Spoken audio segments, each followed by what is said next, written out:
Oke, selamat malam, teman-teman semua.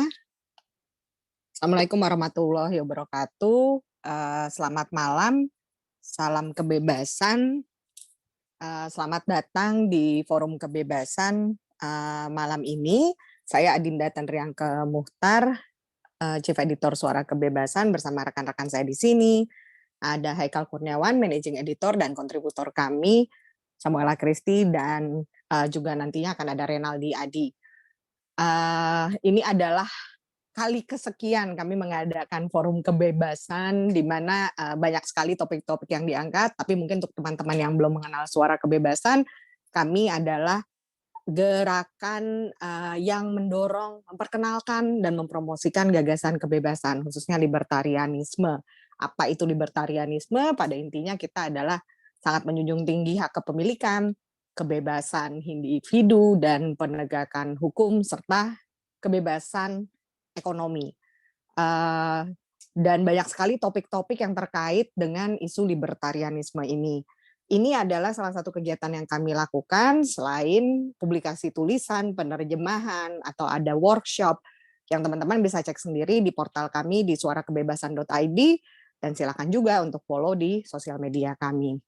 Sebelumnya saya ucapkan terima kasih banyak untuk Rifki Rahman yang sudah bersedia untuk sharing malam Sabtunya di sini, dan semoga bisa bermanfaat juga untuk teman-teman atau sahabat kebebasan. Tidak panjang-panjang, akan ada threads dari kegiatan ini di akun Twitter kami di bebas.id, dan juga akan ada rekaman di kanal YouTube kami di Suara Kebebasan.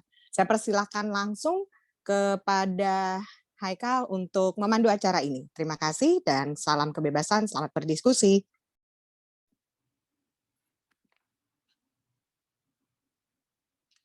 Oke, terima kasih banyak Mbak Dinda. Selamat malam teman-teman, Assalamualaikum warahmatullahi wabarakatuh. Salam sejahtera untuk kita semua. Selamat datang di diskusi Suara Kebebasan. Terima kasih banyak sudah bersedia meluangkan waktunya di diskusi kita kali ini. Nah, untuk diskusi kita kali ini, kita akan membahas mengenai topik mengenai kebebasan internet, khususnya kebebasan berbicara ya di internet, dan juga mengenai proteksi perlindungan data pribadi. Nah, mungkin sebagaimana mungkin teman-teman kalau bisa pernah baca-baca baik di media cetak ataupun di televisi ataupun media online, kan internet itu merupakan salah satu medium yang penggunanya itu di Indonesia semakin meningkat ya, dari tahun ke tahun selalu meningkat. Dan ini menimbulkan berbagai tantangan baru ya, salah satunya adalah terkait dengan isu kebebasan sipil, karena internet merupakan salah satu medium komunikasi yang sudah tidak bisa lagi kita lupakan dan kita abaikan lagi, khususnya kita yang tinggal di daerah perkotaan, kita dan teman-teman misalnya yang tinggal di daerah perkotaan, sangat sulit bisa berkomunikasi tanpa adanya internet. Nah, tantangan kedua tentunya nggak bisa dilupakan juga adalah mengenai perlindungan data pribadi. Ya, kita akan susah menggunakan internet sebagai medium komunikasi kalau data pribadi kita nggak bisa terlindungi dengan baik. Nah, untuk itu kita sudah mengundang Mas Rifki Rahman sebagai pembicara kita di diskusi kita kali ini, sebagai beliau yang merupakan peneliti politik di Indonesian Institute, dan mungkin tanpa panjang lebar akan saya serahkan ke Mas Rifki untuk memaparkan materinya. Pada Rif, dipersilakan. Halo, selamat malam. Makasih Mas Haikal, terima kasih Mbak Adinda atas undangannya ke Forum Kebebasan ini. Pengalaman pertama saya berbagi bersama teman-teman Suara Kebebasan. Jadi tanpa berpanjang lebar lagi, saya akan menyampaikan apa yang sebetulnya tadi sempat disinggung oleh Haikal. Ada dua hal besar ya terkait dengan kebebasan berinternet, dan kemudian yang kedua ada di persoalan perlindungan data pribadi. Tapi sebelumnya saya mau ngecek dulu Mas Haikal, ini suara saya dan share screen-nya sudah aman semua ya untuk dilanjut? Aman kok Mas. Jadi saya mulai bahwa pemaparan saya ini nanti akan terbagi ke dalam dua peta pembahasan besar gitu. Yang pertama, saya akan membahas persoalan kebebasan berinternet dari hasil studi kebijakan yang saya lakukan sebagai peneliti bidang politik di lembaga riset di Indonesian Institute. Jadi lembaga kami itu secara rutin 6 bulan sekali mengadakan beberapa tulisan, menghasilkan beberapa tulisan. Ada yang berupa policy assessment yang publikasinya dilakukan di tengah tahun, ada juga tulisan yang dihasilkan di akhir tahun berbentuk laporan. Jadi dua-duanya sebetulnya annual. Dan bulan ini, tahun ini saya mengangkat tema yang undang-undang yang saya akses itu adalah undang-undang tentang kemerdekaan menyampaikan pendapat di muka umum. Nah, kemudian dari situ saya juga akan membahas tentang persoalan perlindungan data pribadi yang sempat disampaikan oleh Mas Haikal juga gitu. Dan kedua hal ini sebetulnya saling bertautan ya, karena bagaimana kita berekspresi di ruang digital sebetulnya juga membutuhkan satu proteksi terhadap data diri kita. Jadi hasil studinya nanti juga akan dibagikan oleh teman-teman dari SK, tapi untuk segala macam hasil studi lain di luar studi kebijakan yang saya akan paparkan, termasuk publikasi rutin dan agenda lain dari lembaga kami, itu bisa teman-teman akses di laman yang ada di bawah. Jadi presentasi ini nanti akan dibagikan juga dan teman-teman bisa mengakses langsung tautannya karena sudah saya sambungkan ke hyperlink. Oke. Nah, kita masuk ke bahasan pertama, hasil studi kebijakan kami di Indonesian Institute, yang mana saya memfokuskan diri untuk mengakses undang-undang tentang kemerdekaan menyampaikan pendapat di muka umum. Sebetulnya hal ini dimulai atau dilandasi dari persoalan berekspresi yang belakangan banyak atau marak diperbincangkan ya. Jadi ketika tema malam ini adalah membaca kebebasan berinternet, saya berusaha untuk membaca hal itu dari sudut pandang kebebasan berekspresi yang banyak wacanaannya banyak muncul belakangan. Dan ketika dipertanyakan oleh ketika dipertanyakan studinya kenapa ini menjadi penting, ada beberapa poin yang bisa saya sampaikan. Bahwa pertama, kebebasan berekspresi sendiri merupakan satu hak asasi yang dilindungi.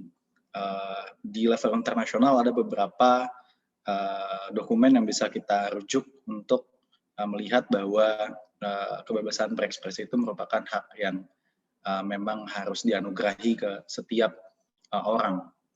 Kita bisa merujuk ke Universal Declaration of Human Rights, bisa juga ke International Covenant on Civil and Political Rights, juga di konstitusi negara kita dalam konteks Indonesia. Itu di beberapa pasal secara eksplisit mengakui hak-hak kita untuk mengeluarkan pendapat sebagai warga negara. Tapi hal ini mengalami pergeseran sebetulnya sebab kehadiran atau perkembangan internet itu menyebabkan adanya pergeseran lokus yang awalnya kita punya ruang lingkup atau kita punya satu ruang luring tempat kita menyampaikan pendapat, dan ketika internet itu muncul ada satu ruang alternatif lain yang pada akhirnya tanpa disadari kita pun sudah mengakses hak kita untuk berekspresi itu di ruang tersebut. Tapi ketika kita berusaha mengakses hak kita di ruang itu, ternyata berbenturan juga dengan beberapa kepentingan lain, sehingga bisa dikatakan bagaimana kita memberikan pendapat secara daring juga memiliki resiko-resikonya sendiri, termasuk resiko kriminalisasi, yang mana satu lembaga yang mengutamakan tentang kebebasan internet namanya SafeNet, mereka mengumpulkan data agregat dari Ditipid Siber Barreskrim Polri yang memperlihatkan bahwa selama 3 tahun terakhir dari 2017, 4 tahun, 2017, 18, 19, 20, laporan yang mereka terima itu paling banyak bertautan dengan persoalan defamasi dan hate speech di ruang daring. Kebanyakan itu di ruang daring. Dan ketika ditelisik lebih jauh, dari total 15.000 lebih laporan itu, sekitar 32%-nya memang didominasi oleh defamasi, kemudian disusul dengan hate speech tadi. Nah, persoalannya tidak hanya berhenti di urusan kriminalisasi saja sebetulnya, karena ketika ditelisik lebih lanjut, ada persoalan lain, yaitu terkait adanya relasi kuasa yang timpang antara pihak-pihak yang sering menjadi terlapor dan pihak-pihak yang sering menjadi pelapor di permasalahan defamasi dan hate speech tadi. Jadi teman-teman bisa lihat tuh bagaimana kalangan masyarakat kritis sebetulnya banyak menjadi target gitu, banyak menjadi korban, bahkan bukan hanya target dari ketika mereka berusaha untuk mengakses rights mereka untuk mengekspresikan sesuatu. Dan jika dibandingkan, itu juga terlihat jelas bahwa kalangan-kalangan tertentu yang memiliki privilege biasanya adalah pihak-pihak yang melakukan pelaporan, seperti pejabat publik yang paling banyak. Sebentar, saya mau merubah tampilannya dulu. Mas Haikal, ini tampilannya berubah nggak? Apa masih sama aja? Soalnya saya masuk ke presenter view. Aman nggak? Kalau di saya sih, ini masih agak kecil sih, Mas.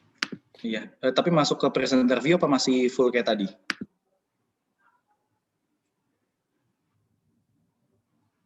Halo, Mas? Halo. Ya, ini masuk ke presenter view apa masih sama kayak tadi? Kalau di saya udah, nggak tahu yang lain sih. Kalau di saya udah sih. Mbak Dinda gimana? Aman ya? Masih full kan semua? Masih full. Oke, kalau gitu saya lanjut. Oke. Lantas dari urgensi yang saya tampilkan ini, data yang saya tampilkan ini, ada argumentasi kebijakan yang argumentasi yang saya ajukan dalam kajian kebijakan ini, bahwa undang-undang tentang kemerdekaan menyampaikan pendapat di muka umum itu memang mengakui dan mendefinisikan serta menjamin praktik penyampaian pendapat kita. Tapi saya menemukan ada beberapa catatan gitu yang penting. Yang pertama, bahwa lokus penyampaian pendapat yang didefinisikan di dalam undang-undang tersebut masih terbatas pada zona-zona yang sifatnya tradisional atau luring.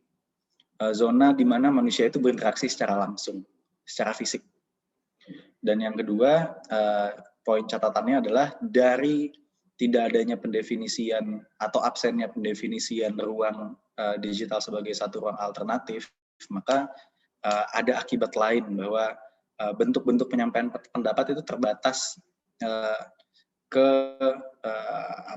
tindakan-tindakan yang dilaksanakan atau dilakukan di dalam ruang publik yang fisik tadi, gitu. Nah, saya mencoba untuk masuk ke salah satu pasal yang ada di dalam undang-undang tersebut, bahwa memang di dalam undang-undang itu secara jelas menyatakan bahwa kemerdekaan menyampaikan pendapat itu merupakan hak kita sebagai warga negara.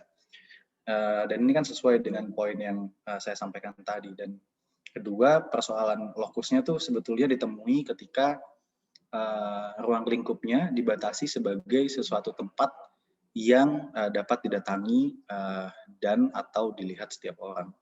Nah, dari sini saya akan lanjut ke bentuk-bentuk penyampaian pendapat yang didefinisikan dan diakui di dalam undang-undang tersebut. Di pasal 9 itu ditunjukkan ada beberapa contoh model penyampaian pendapat secara luring yang dijamin gitu. Kita bisa lihat ada unjuk rasa, pawai, mimbar bebas, dan rapat umum. Kemudian di bagian penjelasan regulasi ini juga ada penjelasan yang serupa gitu, yang akhirnya memperlihatkan bahwa bentuk penyampaian yang diatur itu masih terbatas ke cara-cara yang konvensional, seperti yang bisa dilihat di sebelah kanan. Penyampaian pendapatnya bisa dilakukan secara lisan, tulisan, dan sebagainya. Ketika diturunkan, lisan itu bisa dianggap sebagai pidato, dialog, diskusi, sementara tulisan itu bisa berbentuk petisi, gambar, pamflet, poster, dan sebagainya. Dan poin dan sebagainya itu didefinisikan sebagai sikap membisu dan mogok makan. Jadi bentuk-bentuk penyampaian pendapatnya bisa dibilang sangat terlimitasi sekali gitu loh. Dan dan tidak paralel dengan perkembangan zaman sebetulnya. Nah, dari situ saya berusaha mengakses dan melihat apa aja sih sebetulnya yang hilang, dan ini logika yang muncul sebetulnya bahwa ketika satu ruang baru tadi, ruang digital tadi tidak didefinisikan di dalam regulasi dan bentuk-bentuk penyampaian berpendapat secara daring pada akhirnya juga tidak dijelaskan seperti bagaimana bentuk-bentuk penyampaian di pasal 9 tadi dijelaskan, ada gap antara hak dan kewajiban yang muncul di sini. Maksudnya adalah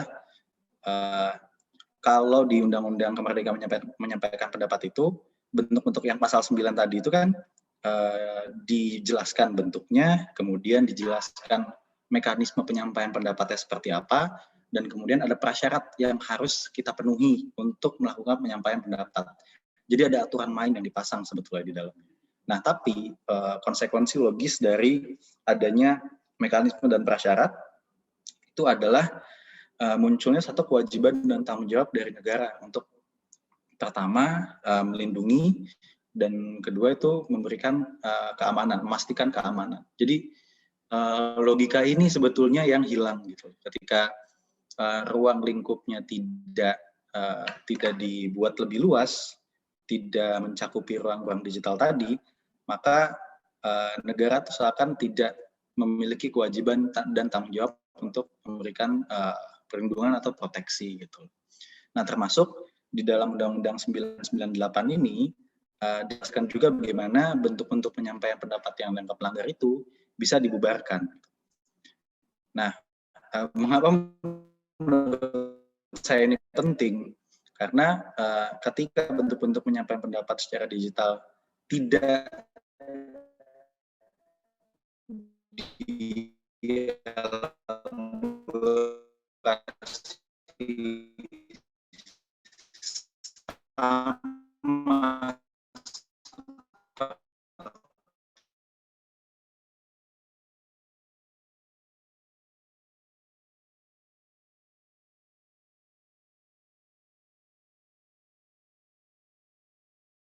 membubarkan gitu. Tapi kalau bentuk-bentuk penyampaiannya tidak diatur, maka kita nggak tahu indikatornya kenapa penyampaian pendapat kita secara daring itu dalam tanda kutip ya dibubarkan juga. Saya pengen memberi tahu ke teman-teman bentuk pembubaran itu maksudnya seperti apa. Ini beberapa presidennya sebetulnya. Jadi dari nihilnya pendefinisian, pengaturan, serta perlindungan, pada akhirnya ketika kita ingin menyelenggarakan satu diskusi misalkan dan memberikan pendapat atau opini, cara pembubarannya dalam tanda kutip itu pun jadi lebih liar gitu, karena kita nggak tahu perhitungannya seperti apa. Kalau misalkan saya harus balik lagi sih ke argumen yang tadi, kalau misalkan itu diatur dengan jelas, setidaknya kan kita bisa tahu kenapa praktik penyampaian pendapat kita itu harus dibubarkan oleh pihak yang berwenang. Oh, karena tidak memenuhi sesuatu misalkan. Tapi ketika itu nggak diatur kan permasalahannya timbul justru jadi seperti ini. Nah, sebetulnya untuk kajian kebijakannya ada rekomendasi yang teman-teman itu nanti bisa baca secara lengkap di satu dokumen yang sudah saya share ke Haikal juga. Jadi nanti Mas Haikal sekalian nitip ya dibagi ke teman-teman tuh dokumen policy assessment lengkapnya. Karena saya akan masuk ke bagian pembahasan kedua sebetulnya tentang formulasi RUU PDP. Jadi sebenarnya ini kan berangkat dari presiden-presiden yang saya berikan tadi gitu loh. Data pribadi kita dilanggar, kita diretas, diancam melalui perangkat daring, ada kita menjadi korban tindakan doxing, data diri kita disebar ketika kita ingin menyampaikan pendapat gitu di dalam ruang daring ya.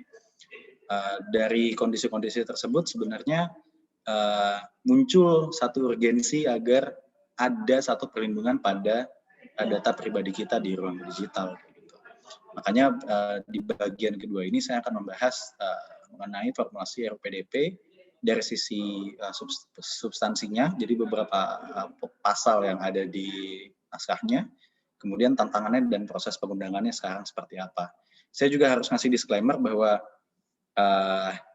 RUU PDP yang saya elaborasi nantinya beberapa slides ke depan itu adalah RUU PDP versi Januari 2020, karena kan sekarang tahapannya masih digodok ya. Jadi ada beberapa perubahan yang memang sudah terjadi atau masih berjalan, tapi sayangnya kita sebagai masyarakat sipil tuh nggak bisa mengakses semua gitu. Hanya yang tersedia di laman resmi DPR ataupun di laman NGO yang fokus kepada urusan pengundangan, misalkan kayak hukum online, itu masih terbatas di naskah versi Januari 2020, bahkan sebelum pembahasan tahap 2-nya dimulai, tahap 1-nya dimulai gitu.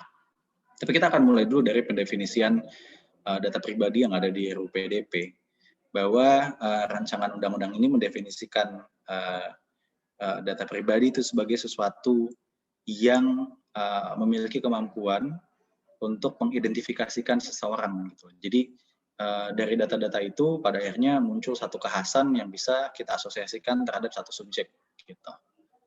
Nah, sebetulnya juga ini menjadi elemen yang determinan gitu, elemen yang cukup penting dalam memastikan kebebasan kita saat berselancar di ruang digital. Karena seringkali kan aktivitas digital kita itu misalkan di satu platform ya, itu kan sering dibarengi dengan pengumpulan informasi diri kita sebagai pengakses.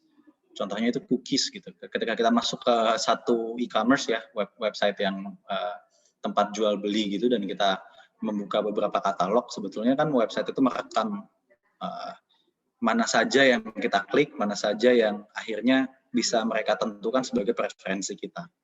Selain itu juga, selain perekaman melalui cookies, sebetulnya kan juga ada beberapa data yang bisa digunakan untuk mengidentifikasi keberadaan kita melalui IP address. Nah,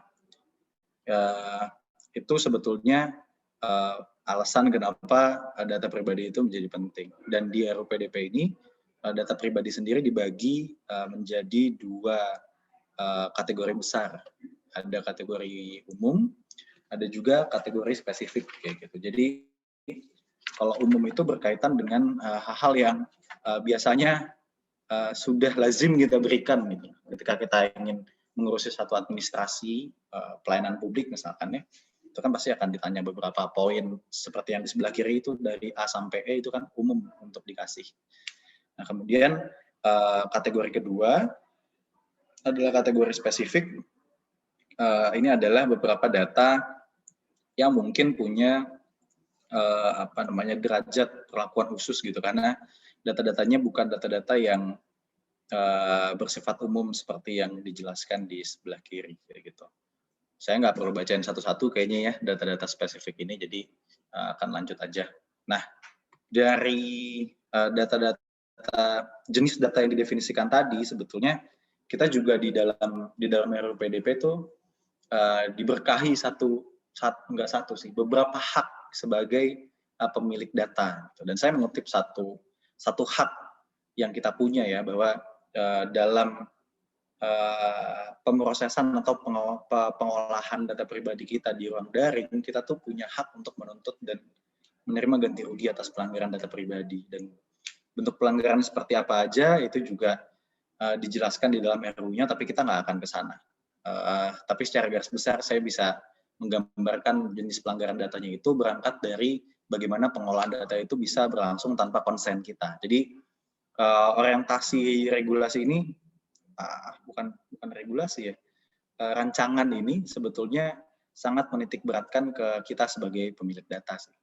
Nah, dari hak yang di pasal 13 ini sebenarnya ada beberapa hak lain juga yang menyertai. Cuma hak-hak yang mau saya tampilkan ini adalah hak kita sebagai pemilik data yang dikecualikan. Maksudnya dikecualikan seperti apa? Jadi hak ini bisa tidak dipenuhi oleh negara, misalkan ketika ada satu dan lain hal yang harus diutamakan. Saya akan lihat ada 5 poin pengecualiannya nanti, tapi kita akan lihat dulu. Jadi hak-hak yang mana saja yang sebetulnya bisa tidak dipenuhi oleh negara, misalkan itu ada hak untuk mengakhiri pemrosesan, hak untuk menarik kembali pemrosesannya, kemudian hak untuk mengajukan keberatan, Habis itu ada hak untuk memilih atau tidak memilih pemrosesan data pribadi melalui mekanisme pseudonym. Ini melalui pseudonym itu maksudnya dengan nama samaran ya. Jadi datanya itu tidak bisa langsung diasosiasikan ke kita. Hak untuk menunda atau membatasi pemrosesan, dan juga hak untuk mendapatkan data yang memiliki derajat interoperabilitas yang baik sehingga dia bisa ditransmisikan ke melalui sistem elektronik ke komputer-komputer yang lain misalkan. Dan ada ayat 2-nya juga yang bisa teman-teman baca. Nah, pertanyaannya, apa yang menjadikan hak-hak ini sebetulnya dapat dikecualikan kayak gitu.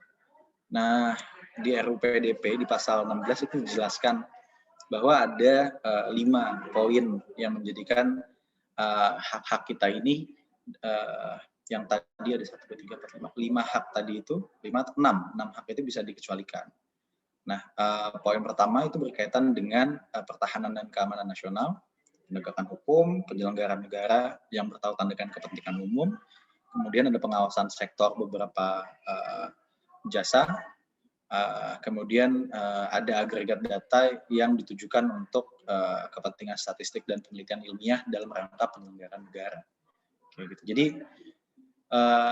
inilah alasan-alasan yang bisa membuat hak kita sebagai pemilik data itu dikecualikan. Nah, sebetulnya ada catatan yang cukup penting yang harus kita pahami bersama di sini, bahwa seringkali negara itu memang menggunakan alasan-alasan seperti pertahanan, keamanan, stabilitas, kepentingan umum itu untuk melakukan atau mengambil kebijakan-kebijakan yang tidak populis atau kebijakan-kebijakan yang justru merenggut hak kita sebagai warga negara. Misalkan saja berkaitan dengan internet ya, itu ada yang namanya pemutusan hubungan jaringan internet atau internet shutdown, dan itu adalah fenomena global sebetulnya. Kita pernah mengalami itu di 2019 di Papua, dan itu kan sempat digugat juga ke PT UN kalau nggak salah, dan penggugatnya itu menang waktu itu, ada dari koalisi masyarakat sipil. Nah, tapi ini nggak terjadi di Indonesia aja, bahkan catatan dari bulan Januari sampai Mei 2021 aja, kasus internet shutdown itu terjadi lebih dari, saya lupa ini berapa belas negara, pokoknya ada hampir sekitar 50 kasus kayak gitu. Tapi ada yang bisa ditarik dari berbagai macam kasus internet shutdown yang terjadi di negara-negara ini, bahwa ada tren yang memperlihatkan otoritas pemegang kekuasaan itu adalah pihak yang selalu melakukan pemutusan jaringan internet, dan itu dilatar belakangi oleh 4 atau 5 alasan, termasuk kontrol informasi, protes, agenda pemilu yang biasanya diikuti oleh banjir informasi, kemudian aktivitas junta itu khusus terjadi di Myanmar sampai sekarang masih menjadi isu yang cukup hangat diperbincangkan, dan juga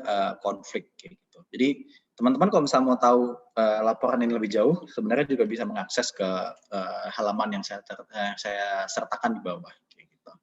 Nah, kebiasaan atau tren negara untuk melakukan model-model kebijakan atau keputusan seperti ini akhirnya bisa membawa kita ke satu asumsi lain, bahwa kehadiran supervisory agency yang mengawasi aktivitas negara di ruang daring, termasuk dalam pengelolaan data, itu jadi penting kayak gitu. Dan dalam konteks RUU PDP, awalnya supervisory agency ini nggak ada. Jadi di draft versi Januari 2020 yang saya unggah itu nggak ada yang namanya lembaga pengawas perlindungan data pribadi. Jadi yang mengawasi prosesnya itu nggak ada. Nah, tapi sepanjang perjalanan isu itu mulai meningkat karena sebenarnya dari akhir tahun lalu tuh beberapa anggota parlemen dari Komisi 1 memang sudah mengajukan gitu bahwa penting untuk kita membentuk satu lembaga independen yang mengawasi pengelolaan pemrosesan data pribadi warga negara Indonesia. Hanya sampai sekarang pembahasan tentang lembaga pengawas itu belum juga rampung, karena ada beberapa tarik-menarik kepentingan dan itu tidak berhasil diselesaikan dengan satu titik temu baru gitu loh, nggak ada equilibriumnya antara keinginan pemerintah seperti apa dan keinginan DPR seperti apa. Tapi kan pertanyaannya sebetulnya sejauh mana sih pembahasan RUU PDP, kenapa bisa berhenti di sini? Saya mau kasih gambaran ke teman-teman bahwa RUU PDP itu adalah satu rancangan undang-undang yang pembahasannya begitu panjang gitu. Jadi pewacanaannya itu bahkan sudah dari bertahun-tahun sebelumnya. Hanya dia pada akhirnya kan mulai secara resmi dibahas di dalam parlemen itu per Februari 2020. Jadi saat itu surprise yang saya perlihatkan di presentasi ini yang paling kiri itu kan menjadi surat yang memerintahkan atau menugaskan beberapa pembantu presiden untuk membahas RUU PDP bersama Komisi 1 gitu. Jadi DPR-nya juga menunjuk Komisi 1 karena itu kan mitra kerjanya. Nah dari sana sebetulnya sudah cukup banyak tahap-tahap pembahasan RUU PDP kayak gitu. Jadi ada sebelum mulai ke pembicaraan tingkat 1 sebetulnya ada tahapan pendahuluan di mana Komisi 1 itu melakukan rapat internal, melakukan rapat BAMUS, yang pada akhirnya ketika hal-hal itu sudah selesai dilakukan, mereka baru masuk ke pembicaraan tingkat 1. Nah, di pembicaraan tingkat 1 ini cukup panjang pembahasannya, karena RUU PDP itu sebetulnya sudah mundur hampir 4 kali dari jadwal yang ditetapkan. Jadi harusnya tuh PDP ini selesai Agustus tahun lalu kalau tidak salah. Kemudian dia diperpanjang lagi karena tidak sesuai target, tidak selesai di dalam target yang ditentukan. Kemudian masuk ke masa sidang berikutnya, diperpanjang lagi di bulan Oktober ke November. Kemudian masuk ke tahun baru. Di tahun baru ini untungnya masuk ke prolegnas prioritas, tapi rasa-rasanya sampai sekarang juga masih tertahan di rapat panja. Jadi setelah raker, RDPU-nya itu juga sudah dilaksanakan dengan ahli, kemudian dengan asosiasi pengusaha di ranah digital ya. Nah dari sana kan sudah mendapatkan perspektif, kemudian juga sudah menyelaraskan masukan-masukan dari ahli dan stakeholders lain. Akhirnya kan Komisi 1 itu di bulan Februari, Maret tahun ini, itu mereka sepertinya mulai membentuk panja. Nah, jadi panja itu terbentuk dari 2 tim. Ada panja dari pemerintah, dalam hal ini Kominfo, dan juga ada tim panja dari DPR. Mereka juga membahas masukan-masukan dari beragam fraksi di Komisi 1 gitu, terhadap sisi-sisi substansial dari RUU PDP ini. Nah, saat ini seperti yang saya lingkar itu memang pembahasannya masih di rapat panja, dan di momen rapat panja ini terakhir kali dilaksanakan di 6 April. Nah itu mulai muncul tuh pembahasan soal lembaga pengawas data pribadi. Nah, apa yang dipersoalkan sebetulnya? Jadi Kominfo di rapat panja tanggal 6 April itu mereka mengajukan bahwa si lembaga pengawas pemrosesan data pribadi ini sebaiknya ada di bawah Kominfo kayak gitu. Jadi nanti pengisian pejabatnya akan dilakukan oleh orang eselon 3 dan mereka akan mengharmonisasikan Direktorat Tata Kelola Informasi dan satu direktorat lagi yang keduanya ada di bawah Dirjen Aptika. Nah, tapi hal itu bisa dibilang berlawanan dengan apa yang diinginkan semua fraksi di Komisi 1 gitu, bahwa semua partai politik yang ada di parlemen, khususnya yang di Komisi 1 tuh menyatakan bahwa lembaga ini harus independen agar pelaksanaannya itu bisa terhindar dari intervensi. Jadi selain pembahasan posisi kelembagaan, akhirnya pembahasannya juga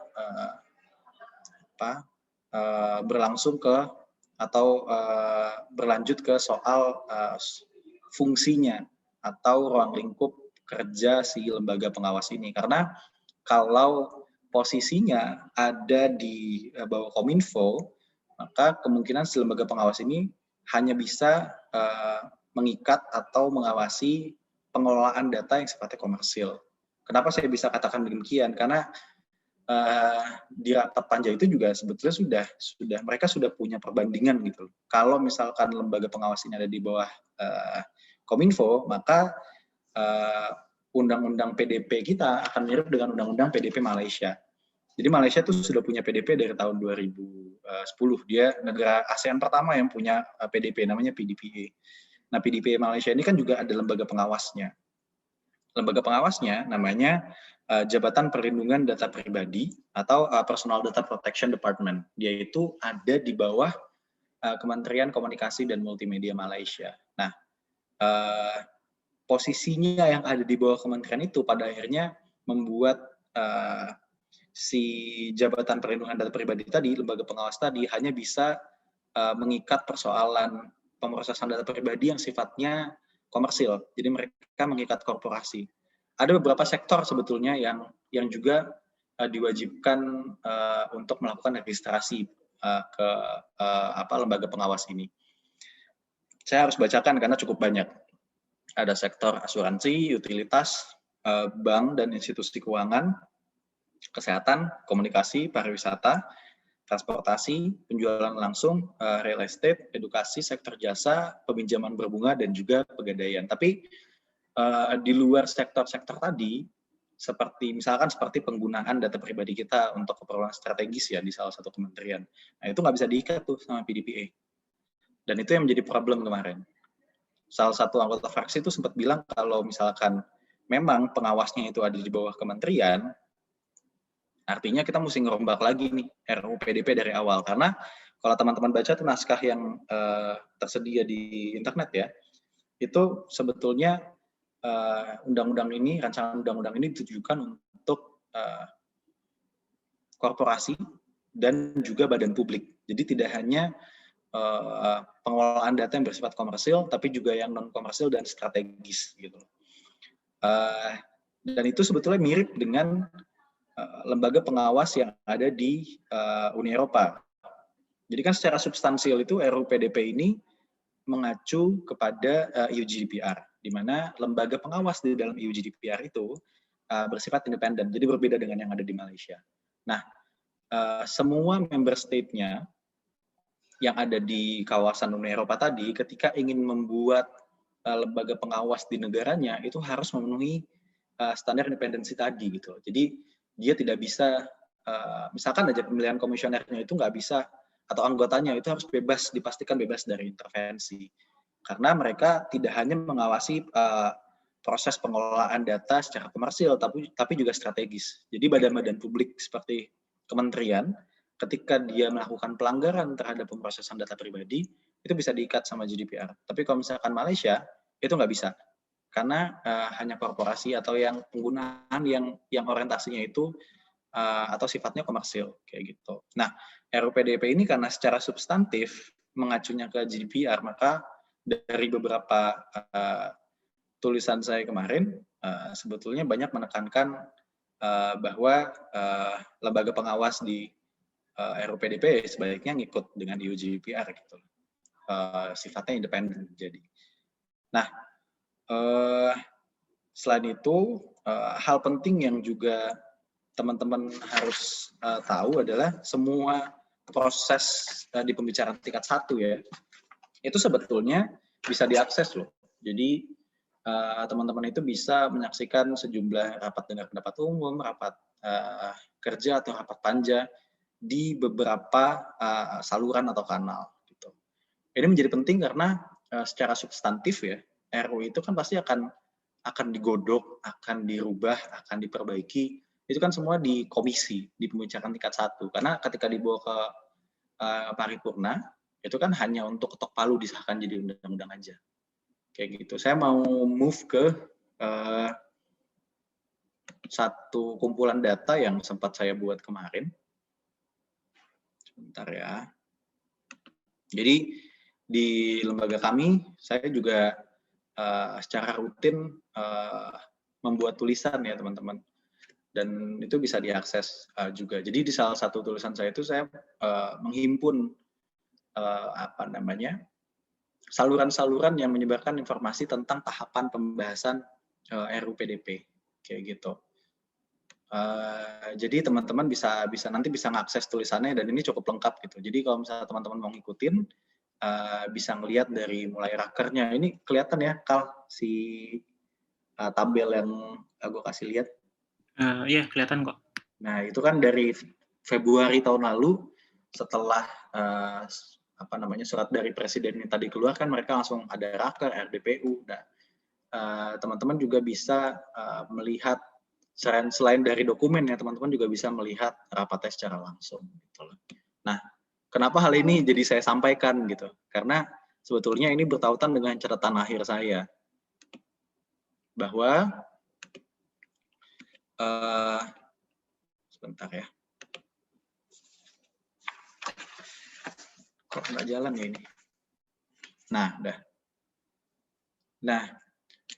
bahwa ada satu catatan penting gitu dari semua pembahasan yang saya sampaikan tadi. Yang namanya policy processes itu sangat esensial untuk kita awasi. Mau dari masyarakat sipil, mau dari mahasiswa, mau dari ibu rumah tangga gitu. Kenapa menjadi penting dan harus diawasi oleh semua elemen? Karena pada akhirnya ketika regulasi ini disahkan menjadi undang-undang dari yang sebelumnya rancangan, dia akan mengikat kita tanpa melihat asosiasi kita. Jadi tanpa melihat apakah kita tergabung di satu LSM atau kita ibu rumah tangga, dia akan tetap memberikan limitasi misalkan kepada beberapa aktivitas kita, atau memberikan jaminan atau memberikan hak kepada beberapa hal yang ada di hidup kita gitu, seperti jaminan terhadap data pribadi ini. Nah, kenapa itu penting? Supaya harus diawasin prosesnya itu supaya formulasinya itu bisa nggak keluar jalur. Jadi dia bisa mengakomodasi sebanyak mungkin kepentingan, tapi di satu sisi juga pengawasan yang kita lakukan itu bisa mengurangi potensi pelanggaran hak kita sebagai warga negara. Nah, ini ada satu contoh yang menarik sebetulnya kemarin. Jadi saya harus keluar jalur dulu karena ini fenomenanya di isu kepemiluan. Jadi tanggal 3 Juni kemarin, setelah konsinyering antara Komisi 2, KPU, Bawaslu, DKPP, dan perwakilan pemerintah, itu kan ditentukan tuh kalau pemilu kita nanti di 2024 akan dilaksanakan 28 Februari. Nah, ternyata itu berbarengan dengan Hari Raya Galungan. Dan penyampaian pendapat seperti ini sebetulnya bisa mempengaruhi policy processes-nya. Karena ketika tweet ini cukup viral ya di kalangan orang yang concern terhadap isu kepemiluan, pemerintah tuh bilang kalau misalkan tanggal 28 itu belum diketok palu, jadi masih bisa dirubah. Karena kan sebetulnya kenapa ditaruh 28? Karena kalau kelamaan nanti ketemu sama puasa dan lebaran, itu akan lebih susah. Tapi kalau Januari itu bentrok sama anggaran yang bisa dicairkan untuk pelaksanaan pemilu, maka ditaruhnya Februari awalnya gitu. Tapi ketemu dengan Hari Raya Galungan. Nah, bentuk-bentuk penyampaian pendapat inilah yang sebetulnya harus dilestarikan gitu. Bahwa kita nggak bisa menyangkal kalau stakeholders ataupun policy makers bisa aja luput terhadap hal-hal seperti ini. Karena nggak semua orang bisa ingat, oh Hari Raya Galungan tuh pas di 28 Februari. Gitu. Bahkan satu institusi KPU aja yang isinya macam-macam, komisionernya ada orang Bali. Nah tapi penetapan 28 Februari yang ternyata berbenturan dengan Hari Raya Galungan tetap luput. Kayak gitu. Nah ini yang sebetulnya jadi presiden penting buat kita bahwa pengawalan kepada proses-proses formulasi kebijakan itu jadi penting.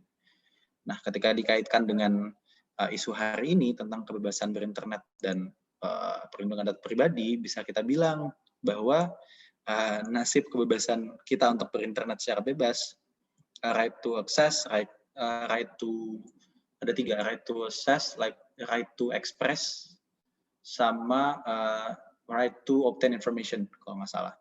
Nah itu tuh itu bergantung dengan bagaimana kita berpartisipasi di dalam proses formulasi tadi dan bagaimana proses partisipasi tadi itu bisa cukup persisten gitu.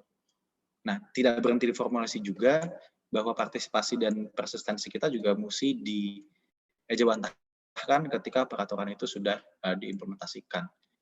Nah, akhirnya selesai juga pemaparan yang sangat panjang ini. Terima kasih untuk waktunya teman-teman. Saya menanti sesi tanya jawabnya dari Mas Haikal, Mbak Dida, atau teman-teman lain. Sekian, terima kasih.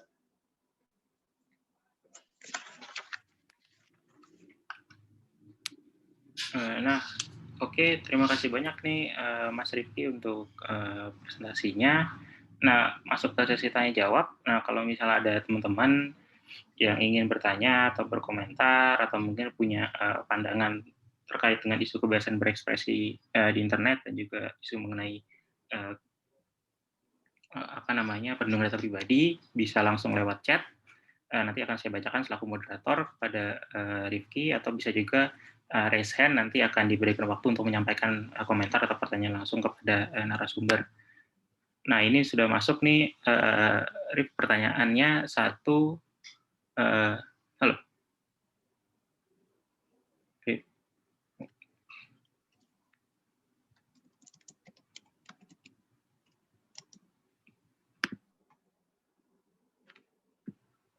Ada gangguan sepertinya. Rif? Halo? Iya, ada Halo? gangguan ya? Coba videonya dimatiin dulu deh, Mas Haikal. Siapa tahu lebih lancar. Oh, gimana? iya. Suara saya udah balik? Udah. Oh, mau prefer dimatiin aja atau gimana? Oke. Ya, saya matiin aja deh, biar lancar nanti suaranya. Saya takut nggak kedengeran nanti. Oh gitu. Oh, oke. Ini udah masuk lagi pertanyaan dari Mas Fauzan ya. Secara substansial, apakah isi naskah RUU PDP per Januari 2020 ini lebih mirip dengan PDPA-nya Singapura atau GDPR-nya Uni Eropa? Dipersilakan ke Rifki. Makasih Mas Fauzan. Saya juga harus menyatakan bahwa saya tidak mengobservasi semua PDP ya, regulasi PDP yang ada di ASEAN. Karena kemarin ketika ada kebutuhan untuk menulis, saya membatasi diri kepada negara yang pengawas PDP-nya itu ada di bawah pemerintah, dan pengawas PDP-nya yang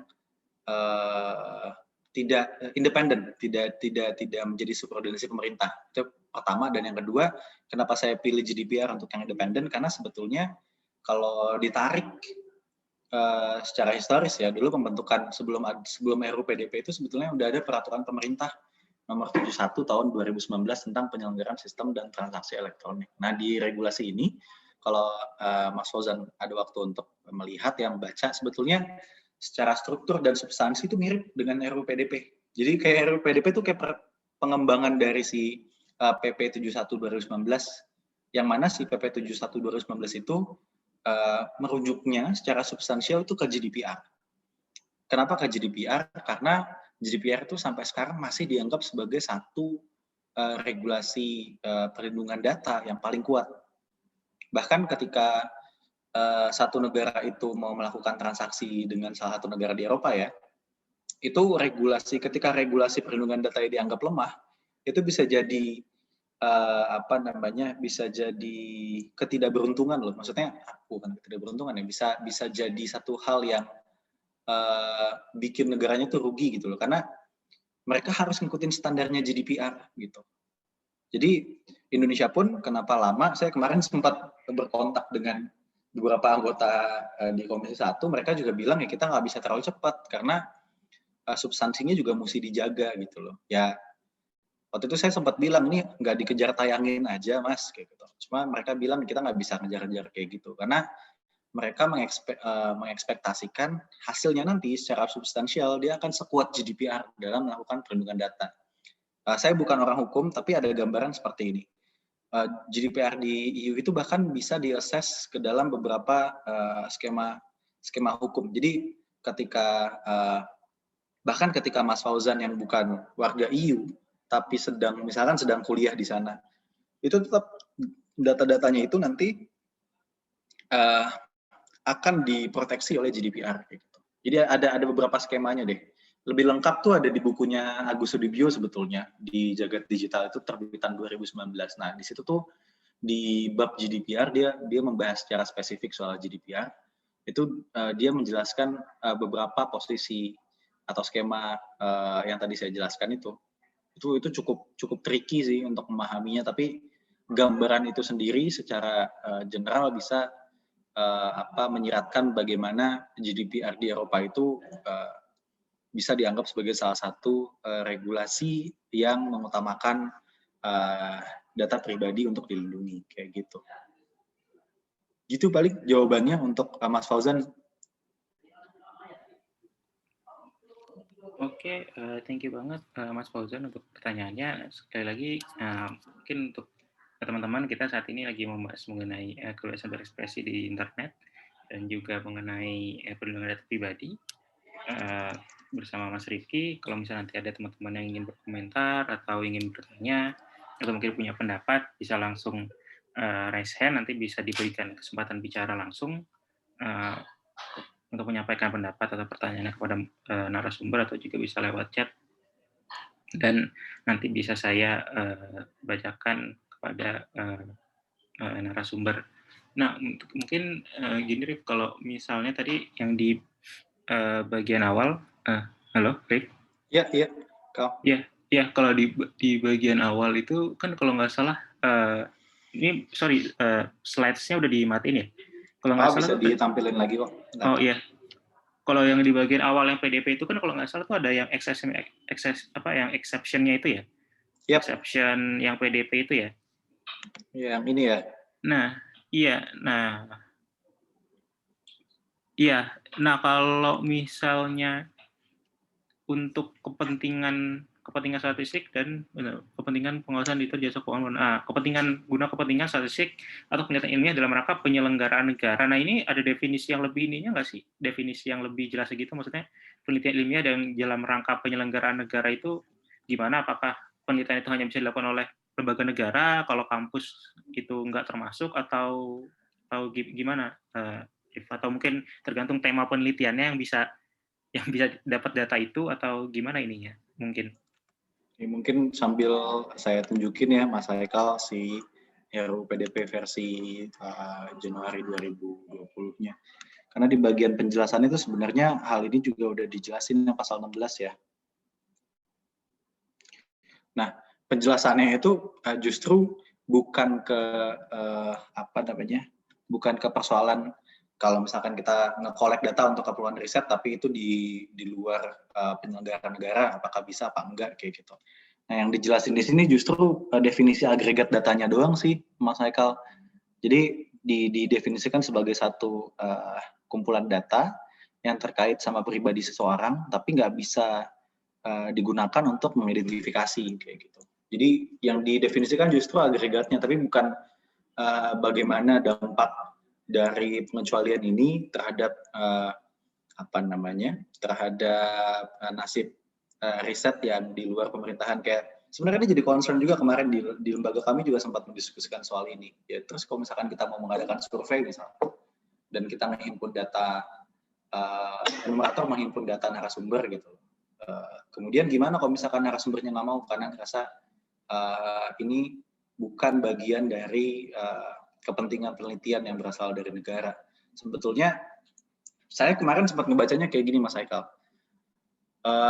Dasarnya RUU PDP itu kan terkait perlindungan data kita, itu pijakan utamanya ada di soal konsen.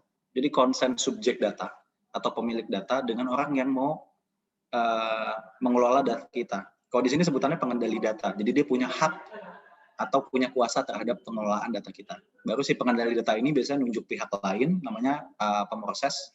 Nah, mereka yang melakukan pemrosesan data sesuai dengan arahan pengendali.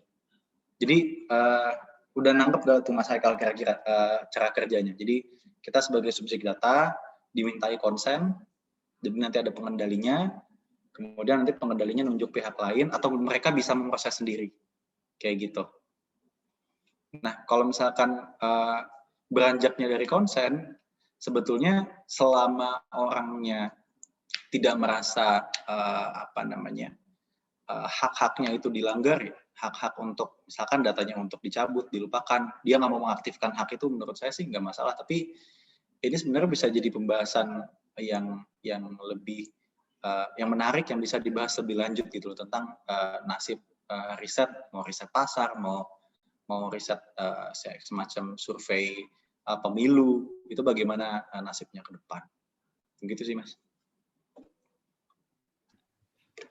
Oke, thank you. Kalau misalnya terkait konstelasi politiknya di DPR itu sendiri gimana ya? Maksudnya kayak partai-partai yang mendukung ini udah ada yang secara eksplisit ini nggak sih?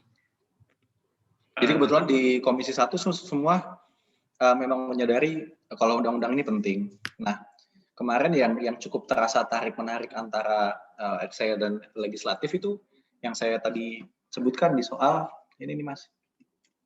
Di soal posisi kelembagaan pengawas PDP gitu. Karena ada beberapa argumen yang disampaikan, misalkan kalau pengawas PDP ada di bawah Kominfo dan dijabat sama orang eselon 3, gimana kalau misalkan pelanggaran data pribadinya itu terjadi atau dilakukan oleh pihak Kominfo juga, tapi pejabatnya level eselonnya lebih tinggi daripada eselon 3. Itu satu. Kemudian yang kedua, argumentasi lain dari Komisi 1 adalah apakah kementerian lain tidak akan merasa kayak semacam iri ketika Kominfo dijadikan sentra pengawasan pengolahan data pribadi gitu. Padahal yang namanya pemrosesan data itu kan tidak hanya terjadi di korporasi, tapi juga di badan-badan publik kayak gitu. Terus yang ketiga yang sama seperti yang saya sampaikan sebelumnya, artinya kalau misalkan Kominfo yang mengambil alih, ini kan mirip dengan yang terjadi di Malaysia.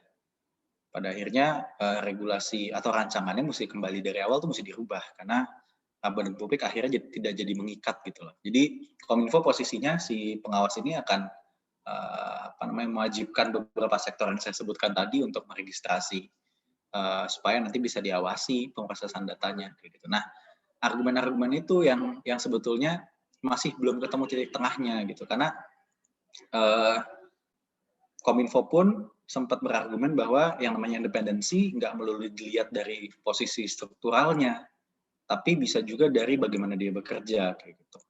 Tapi rasanya agak sulit ya, Mas, kalau misalkan mau melihat atau mau membicarakan independensi yang secara struktural saja sudah ada ketimpangan gitu, bahwa lembaga pengawas ini menjadi subordinasi satu lembaga yang lebih besar. Itu yang pertama. Dan kedua, isu data pribadi yang bersifat daring, ini kan pasti perkembangannya akan terus naik ya, Mas. Yang namanya internet itu kan developernya kencang, masif.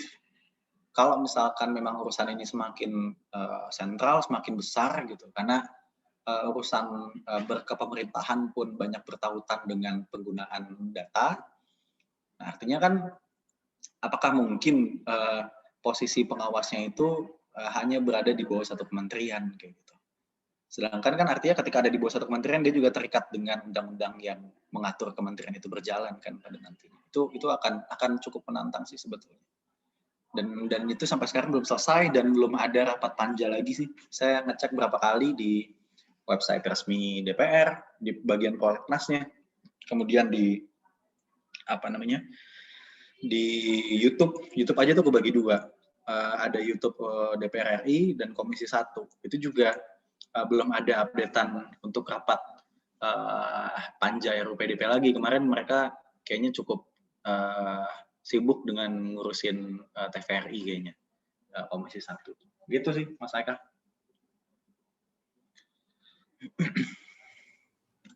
Oh, oke. Kalau boleh ke slides yang awal nggak yang terkait kebebasan berekspresi? Boleh. Yang mana, Mas? Sebentar. Yang mana? Sorry. Kalau misalnya tadi kan berarti kalau yang di awal itu tadi dari Mas Rifki jelasin yang undang-undang 98 itu ya kebebasan berekspresi, tapi dia ruang lingkupnya itu cuman sangat terbatas ya, yang ruang lingkup public sphere yang fisik ya. Yap. Jadi gini Mas, kan isu kebebasan berekspresi mencuatnya dapat momentumnya kemarin waktu Presiden Jokowi minta untuk dikritik, kemudian dilanjut sama Pramono juga bilang minta dikritik. Kemudian kan orang banyak euforianya jadi cukup besar ya untuk merespon pernyataan Presiden yang dilanjuti dengan dorongan untuk merevisi beberapa pasal yang dianggap problematik di UU ITE. Dan itu kan sudah kajian banyak sekali yang keluar. ICGR mengeluarkan, kemudian SafeNet mengeluarkan, ELSA mengeluarkan, dan ketika saya membuat kajian studi kebijakan, saya merasa ada hal lain deh kayaknya yang bisa memperkuat, yang bisa menjadi elemen komplementer untuk memastikan nasib kebebasan berekspresi di Indonesia gitu loh. Makanya berdiskusi dengan beberapa kawan di lembaga saya, akhirnya melihat bahwa ini undang-undang yang di dalamnya itu sebetulnya menjamin atau memberikan jaminan dan perlindungan kepada hak kita untuk beropini kayak gitu. Cuma ketika dielaborasi, tapi ada beberapa limitasi ya, karena bentuk-bentuk penyampaian pendapatnya kok terbatas ke yang sifatnya fisik. Jadi dia belum berhasil mengcover transisi kita sebagai warga negara yang dulu menyampaikan pendapat itu di depan Monas tuh yang menghadap ke istana, atau kita pawai atau nutup jalan Sudirman, Tamrin, Sarinah itu. Nah ini geser gitu, karena ruang digital itu kan dia memotong ruang, memotong jarak, memotong waktu. Maksudnya Mas Haikal bisa aja langsung mention Pak Cahyo Kumolo untuk mengkritik beberapa statement dia yang terakhir-terakhir ini sempat ramai. Gitu. Nah, tapi hal itu tuh tidak ada jaminannya. Kenapa ini jaminan jadi penting? Karena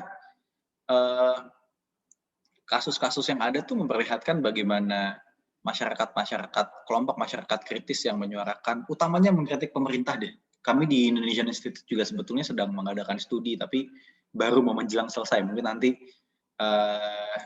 teman-teman bisa ikut hadir di public discussion-nya di tanggal 23 Juni. Itu juga memperlihatkan bagaimana proses penyampaian kritik utamanya ke pemerintah itu selalu dihadapkannya dengan ancaman pidana itu umum. Tapi temuan kami yang lain bahwa ketika dielaborasi sebenarnya problemnya nggak cuma bisa ditelisik lebih jauh dari sana gitu loh. Dari sisi pengimplementasian kebijakannya, ada dari sisi targeted audience-nya kita sebagai masyarakat bagaimana merespon undang-undangnya, kemudian ada sisi implementernya. Sebenarnya siapa yang ditunjuk UU ITE itu untuk menjalankan amanat-amanat yang ada di dalam undang-undangnya. Dan hal itu sebetulnya yang mendorong kita dari lembaga studi itu untuk menghadirkan satu alternatif dalam membaca kondisi kebebasan berekspresi. Makanya saya mengajukan regulasi ini gitu loh, supaya ketika memang bisa dikaji ulang, regulasi ini bisa lebih relevan dengan perkembangan zaman gitu loh Mas Haikal. Dan ini kan diundangkannya tahun 98. Posisi histerisnya waktu itu adalah kita baru lepas dari rezim otoritarian, perlu adanya jaminan hak-hak sipil kita, dan itu kan memang diundangkannya sama Pak Habibie waktu itu tahun 98. Tapi rasanya sekarang kan sudah berarti sudah 23 tahun berarti. Hampir 23 tahun undang-undang ini berlaku, tapi demi menjaga relevansinya sebetulnya penting gitu loh untuk kembali mengkaji dan mempertimbangkan kehadiran ruang digital, perkembangan internet yang interaksi manusianya juga sudah sangat banyak di situ. Peningkatan penetrasi internet di Indonesia kan juga sangat besar sebetulnya. Makanya saya berusaha menyajikan perspektif lain dalam merespon isu tentang kebebasan berekspresi di Indo dengan mendorong supaya ada jaminan kita menyampaikan pendapat atau opini di ruang digital, tapi itu diakui sehingga negara punya kewajiban untuk memproteksi. Kayak gitu, sesimpel itu sebetulnya.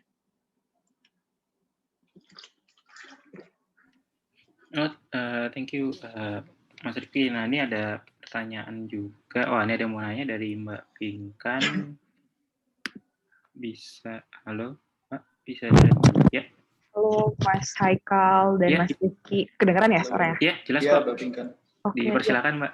Iya, makasih untuk paparannya, menarik sekali. Saya mau nanya sih, ini kan akhir-akhir ini juga ada pembahasan di RKUHP terkait dengan pasal yang bilang kalau misalkan ada kritik, nggak kritik sih jatuhnya mungkin ya penghinaan gitu ya, penghinaan terhadap presiden ataupun juga DPR, itu ada ancaman untuk pidana.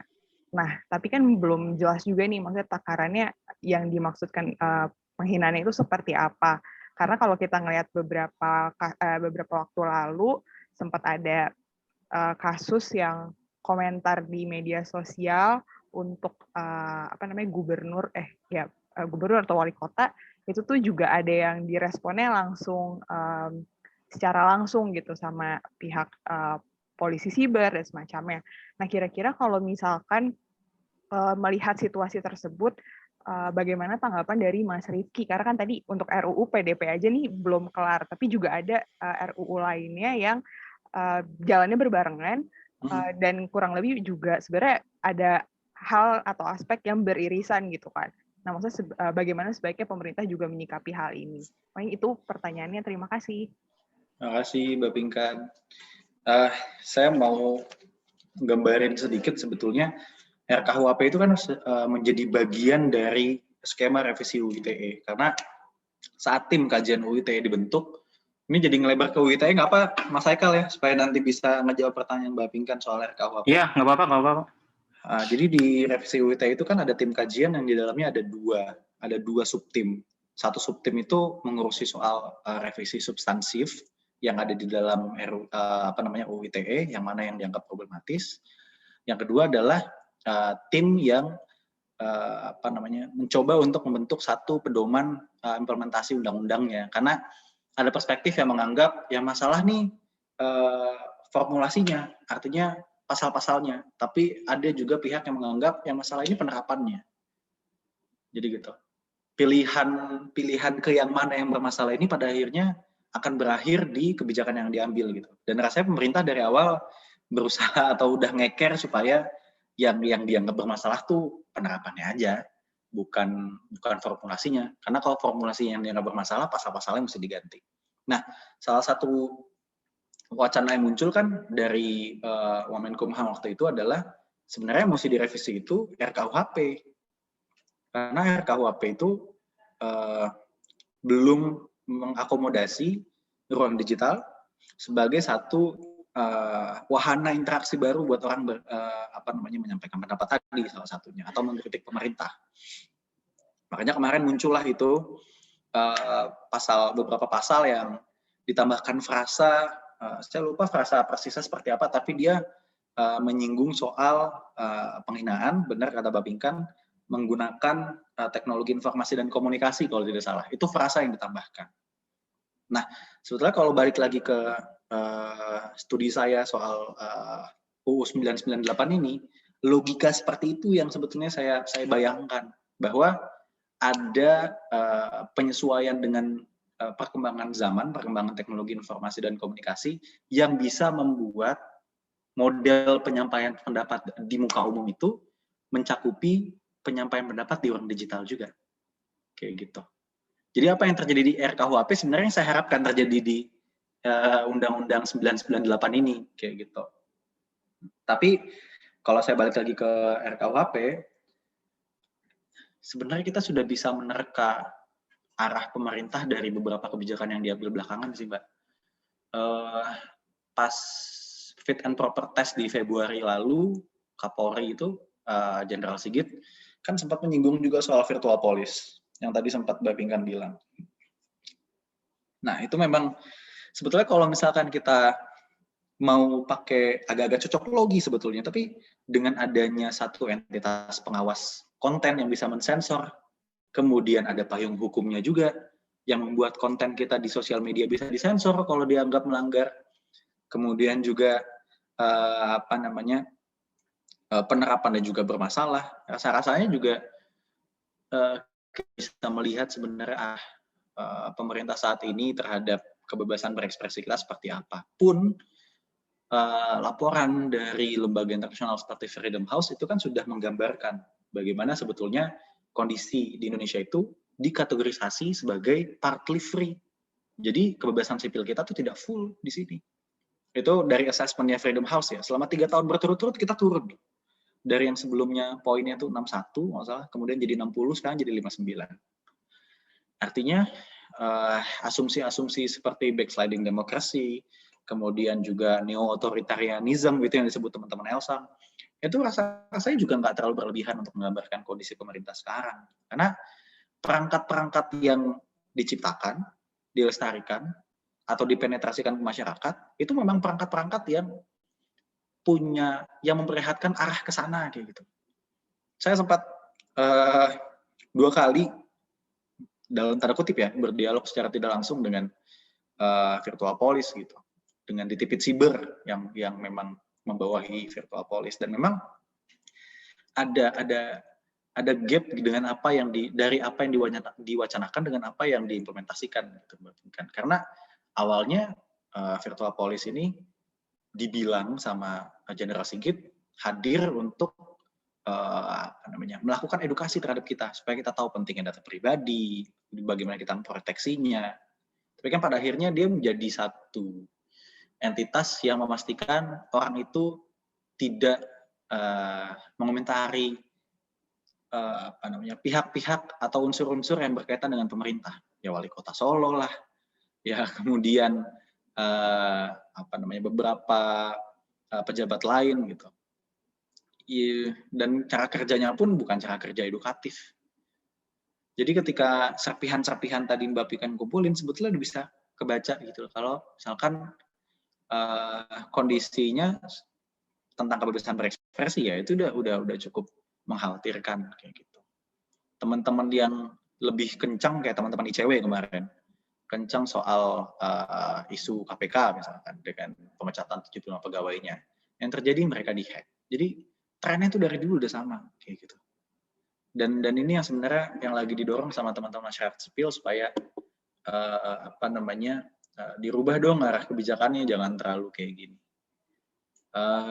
Dan sayangnya itu tidak disambut dengan baik oleh pemerintahan sekarang sih. Jadi cenderung ada beberapa pihak yang cenderung mendiamkan, tapi saya percaya kalau mendiamkan satu hal yang nggak betul juga, atau mendiamkan satu kejahatan juga bentuk kejahatan sih sebetulnya. Dengan melihat orang di doxing, dihack, kemudian ada juga yang websitenya diserang kayak Tempo, kayak Tirto waktu itu ketika cukup kritis kepada pemerintah. Ya, tapi rasanya enggak. Itu menjadi satu hal yang mulai memaksa kita untuk bisa terbiasa sama hal itu udah bahaya. Kalau kita sudah terbiasa dengan ancaman-ancaman seperti itu, berarti kondisinya yang udah nggak beres sih, dan itu sangat mengerikan sebetulnya. Nah, nanti jadi panjang Mas Eka, segitu dulu deh. Oke, thank you Mas Rifki. Dari Mbak Pinkan gimana Mbak? Ada tambahan lagi? Mungkin sedikit tanggapin aja kalau boleh ya. Ya, dipersilakan Mbak. Ayo, makasih banyak Mas Rifki. Ini menarik sekali. Jadi saya juga saat ini memang sedang melakukan penelitian, tapi lebih fokus ke peraturan Menteri Kominfo nomor 5 sih tahun 2020. Dan memang tadi mendengarkan penjelasan Mas Rifki dari awal sampai akhir, terlihat nih ternyata memang maksudnya dari segi aturan yang lebih tinggi dari level peraturan menteri saja belum mengakomodir terkait dengan kebebasan berpendapat di ranah digital. Karena kalau sekarang kita melihat tadi RUU PDP masih kosong gitu ya. Prosesnya dijanjikannya akan tahun ini, tapi sampai sekarang masih belum jelas nih kabarnya gimana. Sedangkan di aturan yang sifatnya teknis seperti peraturan menteri, ada beberapa pasal yang juga sebenarnya bisa mengancam kebebasan berpendapat dari masyarakat, utamanya mereka yang menggunakan akun media sosial mereka gitu. Dan mungkin jadi suatu hal yang menarik juga melihat bagaimana hal ini nantinya bisa berhubungan dengan kegiatan-kegiatan pemerintahan, karena kalau tadi dari paparan Mas Rifki juga kan di awal kebanyakan justru yang melakukan pelaporan itu pejabat publik dan yang dilaporkan adalah masyarakat umum gitu. Jadi saya pribadi juga melihat kondisi ini cukup mengkhawatirkan sih, dan apalagi peraturan Menteri Kominfo ini juga memberikan ada pasal dan ayatnya itu yang menyebutkan kalau pemerintah juga punya hak untuk memoderasi konten atau minta konten-konten user itu di take down ketika melanggar atau menyebabkan keresahan masyarakat gitu. Jadi hal-hal seperti ini kan belum jelas ya tadi, seperti yang menentukan siapa, kalau misalkan itu mengkritisi pemerintah dan memang pemerintahnya perlu dikritik, nah itu gimana gitu kan. Jadi saya juga melihat ini hal yang sangat menarik, dan diskusi-diskusi seperti ini harusnya bisa lebih sering lagi kali ya, biar masyarakat tuh juga aware, karena biasanya masyarakat mungkin aware ketika udah ada kasus-kasus penangkapan aja, sedangkan selama proses diskusi seperti ini mungkin yang memperhatikan tadi sedikit. Dan saya senang juga karena Mas Rifki tadi dan teman-teman di TII juga punya kajian gitu ya, yang menyebutkan ada link-link apa saja sih di mungkin situsnya DPR atau YouTube DPR yang bisa kita akses untuk memperlihatkan bagaimana jalannya diskusi perumusan kebijakan. Paling itu kalau tanggapan dari saya, dan ya semoga bisa nambah-nambah juga untuk diskusi hari ini. Makasih. Oke, thank you Mbak Pinkan. Pertanyaan lain dari Renaldi. Halo, respon dulu dong, boleh? Oh ya, mau direspon dulu ya, silakan Mas Rifki. Iya, karena sebetulnya kalau misalkan kita ngomongin Kominfo sebagai satu entity aja ya Mbak Pinkan, dia itu tahun 2019 sudah membuat satu presiden yang buruk gitu. Karena ketika mengambil satu kebijakan untuk melakukan, awalnya internet throttling ya, dia melakukan pelambatan akses internet di Papua, dan kemudian dilanjut dengan pemotongan secara utuh akses internetnya. Dan itu dilakukan hanya melalui press release loh Mbak. Sehingga itu kan yang digugat ke PT UN kemarin oleh beberapa teman-teman koalisi masyarakat sipil, dan menang. Dianggap Kominfo dan Presiden itu melakukan tindakan melawan hukum, kayak gitu. Kemudian yang kedua terkait dengan Permen Kominfo itu, sebenarnya itu jadi bagian puzzle lain aja sih Mbak. Dalam arti saya sempat ingat ada statement dari Dirjen Aptika itu dulu yang sempat bilang ketika si perusahaan-perusahaan privat ini menyetor data pribadi itu, selain menyetor data pribadi, mereka juga harus mau bekerja sama gitu loh. Jadi saya melihat si data-data yang ada di beberapa korporasi itu ketika memang dibutuhkan oleh negara untuk keperluan-keperluan pengecualian yang tadi, yang sempat saya, ini masih kelihatan kan ya, Kal? Iya, masih. Mana ya tadi ya? Kok hilang? Kok hilang ya? Tahu deh, lupa tadi sebelah mana. Yang ada pengecualian yang tadi itu kan jadi semakin mengukuhkan kalau misalkan yang namanya kontrol informasi itu menjadi satu sumber daya baru yang disadari oleh pemegang kekuasaan gitu loh. Bahwa ketika kamu megang kendali terhadap informasi, ya kamu bisa mengendalikan masyarakatnya juga gitu. Junta di Myanmar juga melakukan hal yang itu. Sebulan pertama ketika mereka berhasil kudeta, yang dilakukan kan memotong jaringan-jaringan internet. Kalau misalkan yang dipermasalahkan oleh Mbak Pinkan tadi melalui Permen Kominfo adalah konten yang dipotong, tren yang muncul di di paparan yang ini, itu memperlihatkan yang dipotong tuh bukan konten ya Mbak, jaringan aksesnya.